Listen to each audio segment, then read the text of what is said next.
A nossa videoaula de hoje, da unidade curricular de sistemas pneumáticos, traz o tema elementos pneumáticos usados na automação. Os objetivos desta aula são mostrar o funcionamento de funções lógicas elementares implementadas na pneumática e mostrar o funcionamento e descrever as principais características de componentes pneumáticos usados na automação industrial. Nosso tópico de aula, dentre o tópico maior de válvulas pneumáticas, é funções lógicas básicas e componentes para automação.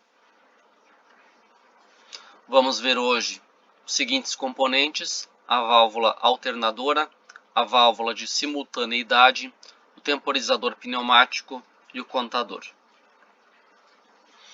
O que seria uma função ou? A tabela verdade, muito usada na eletrônica digital, nos permite entender a função ou. Considerando que nós temos duas entradas denominadas I1 e I2 e uma saída denominada 0. Só vai ocorrer a saída em quais condições? Vamos analisar a tabela. Se não houver o acionamento da entrada I1 nem da entrada I2, a saída vai ser 0. Se houver o acionamento da entrada I2 somente, a saída vai ser 1. Se houver acionamento da entrada I1 somente, a saída vai ser 1. E se houver acionamento de ambas as entradas, a saída também é igual a 1. Para termos uma visão, um entendimento de um componente físico, podemos analisar esse circuito elétrico mostrado. Então, havendo pressionamento da botoeira, ou melhor, vamos para a linha 0.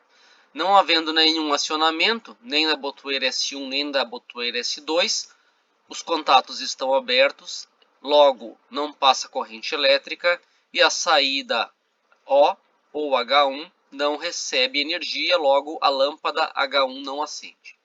Agora na linha 1, se houver somente o acionamento da entrada I2, considerando que I2 é nossa botoeira S2. Nesse caso, vai haver o fechamento desse contato elétrico, a corrente passa e, consequentemente, a saída O ou H1 é energizada e a lâmpada acende, atendendo a condição da tabela verdade. Do mesmo modo, se o pressionamento de I1 ocorrer, somente de I1 fecha-se o contato I1, passa a corrente elétrica e ativa-se a saída H1. E se houver acionamento de ambas as entradas, I1 ou I2, no formato das botoeiras S1 ou S2, também passa a corrente elétrica por ambos os caminhos e energiza-se a saída H1. Como isso é implementado na pneumática, são usadas válvulas pneumáticas que permitem que apenas o sinal de um dos lados passe da entrada para a saída. Então, essa representação esquemática didática. Então, havendo só a entrada 1, bloqueia a outra entrada e libera o sinal do ar comprimido para a saída 2. O raciocínio se repete se o sinal pneumático ocorrer à direita, bloqueando a outra entrada. Ou ainda nessa figura em corte de uma válvula pneumática, esse elemento obturador ele pode ser deslocado para a esquerda ou para a direita, de acordo com o sentido da pressão, da atuação da pressão pneumática. O elemento em preto é o elemento de vedação que bloqueia sempre o lado oposto. Então, se houver pressurização do lado à esquerda, o elemento obturador ele é lançado para a direita, bloqueando a segunda entrada e permitindo a ligação da entrada com a saída 2. Logo à direita temos um exemplo de aplicação da função ou num circuito pneumático, considerando que o acionamento do atuador 1A por meio da válvula pneumática 1V1, acionada por pressão e com retorno por mola, ele pode ser feito a partir de 3 locais distintos, a partir da botoeira 1S1, da botoeira 1S2 ou da botoeira 1S3. Qualquer um dos locais bloqueia os outros caminhos de entrada de ar comprimido. Então, se houver pressionamento da botoeira 1S1, o elemento obturador é lançado para a direita, bloqueando a outra entrada. Da mesma forma, na segunda válvula ou bloqueando a segunda entrada de ar, pressurizando a linha de pilotagem 14 e fazendo com que o cilindro venha avançar. Se houver o pressionamento de um S2 ou de um S3, vão ser bloqueadas as outras passagens de ar comprimido, também promovendo de forma alternativa o acionamento da válvula 1V1 e o avanço do cilindro 1A. A explicação para a função E é bastante semelhante à usada na função OU. Podemos utilizar a tabela verdade, que é a forma mais intuitiva de analisarmos o comportamento de uma função E. Então, havendo duas entradas, I1 e I2, e uma saída O. Então, se não houver o sinal de entrada nem em I1 nem em I2, a saída vai ser zero. Se houver somente em I2, a saída vai ser zero. Se houver somente em I1, a saída vai ser zero. Agora, se houver as duas entradas sendo acionadas, então a saída vai ser 1. O que significa que função E está indicando que é necessário haver a mudança de estado de todas as entradas para ser gerada uma saída. No caso do circuito elétrico, ele então representa de forma bastante clara, na prática, como isso funciona. Se houver somente o pressionamento, se não houver pressionamento de nenhuma das botoeiras, não passa corrente elétrica. Se houver somente de S1, que representa a entrada I1, ou somente de S2, que representa a entrada I2, não vai haver saída, porque se houver só de S1, a corrente passa na primeira botoeira, mas não passa na segunda. Se houver somente de S2, o contato está fechado aqui, mas a corrente não passa no primeiro. Qual é a única condição que atende a função E? Haver o acionamento das duas entradas, ou seja, a quarta linha. De modo que fechou o primeiro contato, passou a corrente, fechou o segundo contato, passou a corrente, e assim, desse modo, liga-se a saída ou energiza-se a lâmpada H1. Na pneumática, então, se utiliza a válvula de simultaneidade, chamado elemento lógico E, que também exige que as duas entradas sejam acionadas ao mesmo tempo para ser gerado um sinal de saída. Existe um elemento obturador interno que, se houver somente a entrada de um lado, como mostrado aqui na animação, o ar não vai passar, a não ser que ocorra o acionamento simultâneo dos dois lados. Aqui o desenho ao lado ilustra o acionamento vindo apenas do lado da direita, o que provoca o deslocamento para a esquerda do elemento obturador. Essa região em vermelho representa o elemento de vedação, que bloqueia a passagem do ar. Logo, se houver acionamento somente de um lado, o sinal não vai passar. Em termos de pneumática, esses dois exemplos mostram a aplicação da válvula E. Então, o avanço do cilindro 1A está condicionado à comutação da válvula direcional 1V1 por meio da pilotagem da linha 14. E a pilotagem da linha 14 está ligada a essa válvula E, que depende do pressionamento simultâneo das botoeiras 0S1 e 0S2 ao mesmo tempo. De forma análoga, nós podemos também obter o movimento de avanço do cilindro 1A, desde que as botoeiras 0S1 e 0S2 sejam pressionadas. A diferença está no fato de que aqui as botoeiras foram dispostas em série. Ou seja, se pressionar só 0S1, o ar não passa na primeira botoeira. Se pressionar só 0S2, o ar não vai chegar nesse ponto, porque na primeira não deixa. Eu preciso é necessário que sejam pressionadas as duas ao mesmo tempo para ver a pilotagem da válvula direcional 1V1. Então, em termos de pneumática, em termos de aplicação, o circuito da direita seria melhor. Por quê? Porque ele economiza a válvula 0V1. Não preciso comprar a válvula E, e somente pelo fato de colocar as válvulas em série já me resolve o problema. Porém, quando eu trabalho com sistemas mais complexos, com lógicas de intertravamento, muitas vezes a válvula E vai ser imprescindível, porque eu vou ter outras condições que vão demandar acionamentos simultâneos. Então, nem sempre eu consigo transformar esse circuito com válvula E no circuito da direita.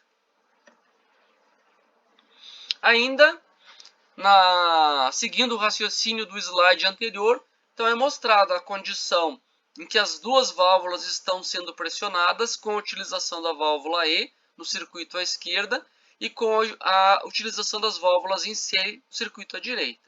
Se observa que nessas duas configurações a linha de pilotagem está em azul, azul marinho, em uma espessura um pouco maior, que está indicando que essa linha foi pilotada e, consequentemente, a válvula direcional mudou de posição e está promovendo o avanço do cilindro, nas duas situações. Porém, aqui nessa figura que se repete à direita, o que mudou? Que essa válvula 1B2 ela está numa condição não acionada. Então, aqui o ar não está passando pela válvula 1B2, logo essa região de acionamento da válvula E está ligada à atmosfera através da exaustão 3, ou seja, não existe a pressão do ar, o que significa que a válvula está recebendo a linha de pressão somente de um lado, ou seja, o sinal não passa. E nesse caso da direita repete o modelo anterior, as duas válvulas estão acionadas, então a válvula de comando direcional está na sua condição de comando e de avanço do cilindro. A válvula comutou. Nosso terceiro item que nós vamos estudar é o temporizador pneumático, que faz uma válvula temporizadora. A válvula temporizadora produz um atraso na resposta que, dependendo da configuração, o estado atual do sinal sofre um retardo. Esse retardo ele pode ser no sentido de ligar ou pode ser um retardo no sentido de desligar. E cada um deles recebe uma denominação. Então, o retardo para ativação ou retardo para ligar é chamado de tom. T de temporização e on do inglês, que significa ligar. Ou pode ser ainda um retardo no desligamento ou na desativação. O T de temporização e o off de desligar. Então, esses dois nomes são bastante utilizados, não somente na pneumática, mas também na elétrica e para quem elabora lógicas de programação utilizando controladores lógico-programáveis. Aqui logo abaixo nós vemos a simbologia utilizada para representar uma válvula temporizadora. Observem que essa simbologia ela integra três elementos: uma válvula reguladora de vazão, um reservatório e uma válvula direcional acionada pneumaticamente de 3 vias e 2 posições com retorno por mola, e nesse caso é uma válvula normalmente fechada. Fazendo a comparação dessa simbologia, nós podemos observar o desenho da válvula em corte em seu estado inicial, ou seja, a válvula está fechada. Então vamos observar que aqui na parte de cima nós temos uma passagem regulável de ar, que é a válvula reguladora de vazão, que permite a passagem então para o reservatório, assim como na simbologia, e se esse reservatório estiver preenchido com ar comprimido, a pressão pneumática força a mola, deslocando o elemento obturador e permitindo a comutação de quem? Dessa parte de baixo, que representa a válvula direcional, que é o que está mostrado na figura da direita. A linha de pilotagem 12 foi pressurizada, ela leva um tempo para carregar o reservatório, e esse tempo ele é proporcional à abertura da válvula reguladora de vazão. Quando essa pressão ela enche, ela aciona a válvula direcional, empurrando todo esse conjunto para baixo e permitindo o deslocamento do elemento obturador, que permite a ligação da entrada 1 com a saída 2 da válvula e bloqueia a exaustão 3. Então, o processo de temporização ele é obtido devido à existência desse volume adicional, que representa um pequeno reservatório de ar, e também da possibilidade de regulagem, ou seja, se conseguir determinar um tempo, nesse caso, para a comutação da válvula. Existem algumas configurações que são possíveis de serem obtidas com esse conjunto de componentes. Então, o primeiro é o temporizador com atraso na ativação tom. Ele pode receber duas configurações básicas, que na figura direita nós vemos então a reguladora de vazão reservatório e a utilização de uma válvula direcional normalmente fechada e logo abaixo uma válvula direcional normalmente aberta. Na figura ao lado nós vemos o comportamento devido à ação do temporizador. Então, no momento em que é pilotada a válvula reguladora de vazão em 12, o que acontece? O estado da válvula muda de 0 para 1. Porém, o estado da válvula direcional, observem aqui que está representado no gráfico logo abaixo, que a saída 2 ela não muda de 0 para 1 no mesmo instante. Ela tem um atraso ΔT, que é o tempo necessário para a passagem do ar carregar o reservatório. Observem que quando pilotada a linha 12, o ar não passa pela válvula de retenção, ele é obrigado a passar pela válvula de restrição, vai encher o reservatório de acordo com a abertura feita nessa válvula. E quando cheio, esse reservatório, essa pressão vence a força de mola e a válvula direcional vai permitir a ligação da entrada 1 com a saída 2, assim como no gráfico mostra. Na figura logo abaixo, o princípio é o mesmo, só aqui nós temos uma válvula normalmente aberta. Então, vamos observar aqui no gráfico. Quando a válvula reguladora de vazão ela é pilotada, a linha 10 automaticamente muda do estado 0 para 1, ou seja, do estado 0 para o estado ativado.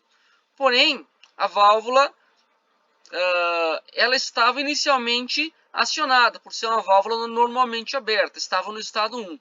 Depois de um tempo, quando o reservatório ele é preenchido, ocorre o quê? A mudança no estado. Ela estava acionada e daí ela vai desativar com um retardo ΔT. E, mais uma vez, o temporizador com atraso na desativação. Então, aqui eu vou explicar um pouco mais rápido, porque o raciocínio é o mesmo. O que mudou para o caso anterior?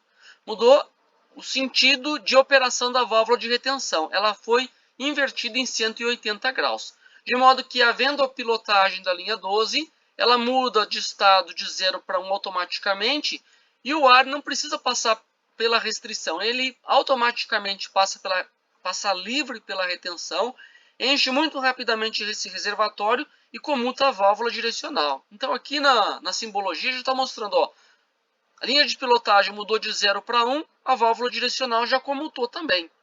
Ou seja, ela teve um acionamento praticamente imediato. Porém, quando a válvula ela é desativada, o que acontece? Essa válvula reguladora de vazão muda do estado 1 para o 0, porém essa válvula aqui ela não desativa automaticamente. Ela demora um tempo para ela voltar ao estado anterior não ativado, porque é necessário descarregar esse reservatório e ele não consegue descarregar rápido, visto que a válvula de retenção impede. E ele é obrigado a descarregar gradualmente pela válvula reguladora de vazão. E por isso que ele sofre esse retardo ΔT, e para a válvula voltar ao seu estado inicial normalmente fechado, ela demora um tempo para mudar de 1 para 0. E na válvula abaixo ocorre novamente o atraso na desativação, que é o TOF. Porém, como nós estamos trabalhando com uma válvula normalmente aberta, nós vamos observar o seguinte: a hora em que a válvula 10 ela é pilotada, a válvula direcional já muda de estado de aberto para fechado. que é o que está mostrando aqui na linha de baixo. Ó. Pilotou 10, essa válvula já fechou. Porém, a hora que houve a interrupção da pressurização da linha em 10, ela mudou de estado de 1 para 0, mas essa válvula aqui não voltou a passar ar automaticamente. Por quê? Porque precisa descarregar o reservatório pela reguladora de vazão e somente depois a válvula volta a abrir. Um exemplo de um circuito com válvula temporizadora. Então, nesse circuito, o que está acontecendo? Esse cilindro ele é pressionado mediante o pressionamento da botoeira 1S1, mas o cilindro não avança automaticamente. Quando pressionado, o ar vai passar, está bloqueado aqui na válvula direcional, vai precisar carregar o reservatório. Só depois de carregado, a válvula direcional comuta e pressuriza a linha de pilotagem 14, fazendo o cilindro avançar. E para esse processo, demanda um determinado tempo, que é o tempo de enchimento do reservatório, regulado pela reguladora de vazão. Após esse tempo, o cilindro avança, aciona o sensor de rolete 1S2, pressiona o rolete mais uma vez. O ar não passa na válvula direcional normalmente fechada, é obrigado a passar pela reguladora de vazão, considerando que a válvula de retenção está bloqueada, enche o reservatório e depois de preenchido a válvula direcional comuta e pressuriza a linha de pilotagem 12 e faz o cilindro voltar.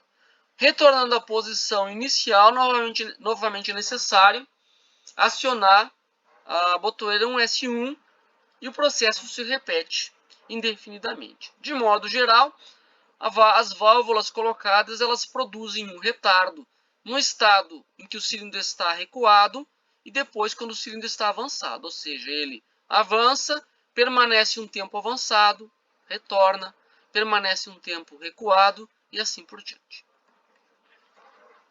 E o último componente visto nessa videoaula é o contador. Esse contador é um contador mecânico pneumático que recebe pulsos pneumáticos a partir da linha de pilotagem 12. Essa simbologia, não muito convencional, utilizada pelo fabricante Festo, ela representa aqui uma válvula normalmente aberta e um contato elétrico, apesar de não ser elétrico, para representar a passagem do ar de 1 para 2. Essa passagem do ar ocorre somente quando o número de pulsos ele se equipara ao número de contagens regulado no contador. Então, se foram regulados aqui 30 contagens, aqui está mostrado 3, mas eu vou exemplificar com o número 30. 30 contagens, você vai receber um pulso de pressão, 2 pulsos de pressão, 3 pulsos de pressão. E por pulso se entende a pressurização e a despressurização subsequente, ou seja, não é um pulso contínuo, é como se fosse uma onda quadrada. Tá? Manda um pulso, interrompe, manda um segundo pulso, interrompe, até chegar em 30 pulsos. Quando chegar no 30º pulso, então esse contato vai fechar e permite a passagem do ar de 1 para 2. E esse contato, ou essa passagem do ar, ela permanece de forma contínua, até que seja dado um sinal de reinicialização, que também em inglês é chamado de reset. E essa reinicialização ela pode ocorrer de forma manual, através tem um botãozinho aqui que permite que o contador retorne a 0, que ele reinicialize, ou que ele receba um pulso pneumático através da linha de pilotagem 10. Daí ele volta para o estágio 0, e daí a contagem pode iniciar novamente de 1 até 30, onde são usados contadores pneumáticos, muito utilizados em contagem de peça, em linhas de produção, em que a máquina seja pneumática, ciclos de trabalho, quer saber quantos ciclos a máquina teve, e assim por diante. Então, na automação, tanto a temporização, quanto os contadores, quanto funções lógicas elementares, identidade e negação, e ou, que são as funções lógicas básicas, são extensamente utilizadas. Muito embora eu não tenha mostrado aqui a função identidade e a função negação. Onde a função identidade seria uma válvula normalmente fechada e a função negação poderia ser representado por uma válvula normalmente aberta. Nesse circuito, mostra-se um exemplo de um circuito com contador pneumático. Então, nesse circuito, nós vemos alguns elementos que são muito importantes para a compreensão. Então, nós vemos aqui, em 1V1, nós vemos uma válvula direcional de 3 vias e 2 posições, que é uma válvula de dupla pilotagem. Ela recebe linha de pilotagem 12 para permitir a passagem do ar e a linha de pilotagem 10 para interromper a passagem do ar. Essa válvula ela representa o nosso ciclo contínuo, é a válvula que vai determinar que esse circuito trabalhe de forma ininterrupta. Conforme visto já nas aulas anteriores, quando se foi falado sobre válvulas direcionais, essa válvula ela desempenha a função de uma válvula memória. Vamos relembrar o conceito? O que faz uma válvula memória? Ela vai manter a última posição. É simples assim. Ou seja, se ela receber um pulso em 12, ela vai ficar na posição da esquerda de forma indefinida, mesmo que haja despressurização da linha em 12. Porque ela não tem mola. Então ela sempre mantém o último estado. Ou seja, manteve a posição da esquerda, porém quando ela recebeu uma linha de pressão, quando ela foi pilotada em 10, ela vem para a posição da direita e vai permanecer na posição direita novamente, de forma indefinida, até que ela receba uma pressão pela linha de pilotagem oposta, nesse caso 12, e vai manter esse comportamento. Tá? Então, nesse caso, nós temos a nossa válvula 1S0, que é o nosso botão de partida, o botão de start, que faz o nosso circuito funcionar. E ele vai funcionar, como mencionado, num formato de um ciclo contínuo.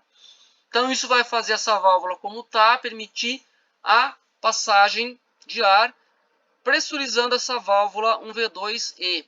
Ou seja, sempre que o cilindro sem haste de dupla ação retornar, ele vai pressionar esse sensor de rolete 1S1, e como essa válvula já vai estar na posição de partida, ele vai atender as duas entradas a essa função E. O sinal vai passar, vai pilotar a linha de pilotagem 12, vai pilotar a válvula de comando de 5 vias, o ar vai passar e o cilindro vai avançar.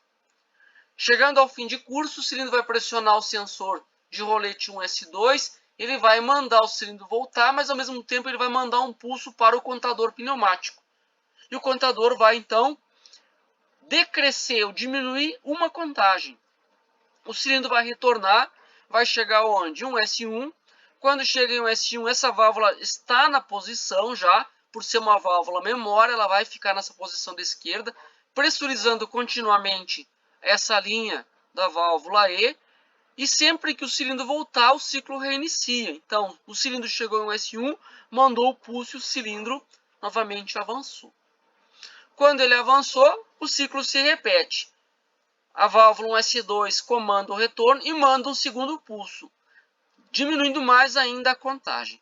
Quando esse ciclo se repetir por 3 vezes, o que acontece?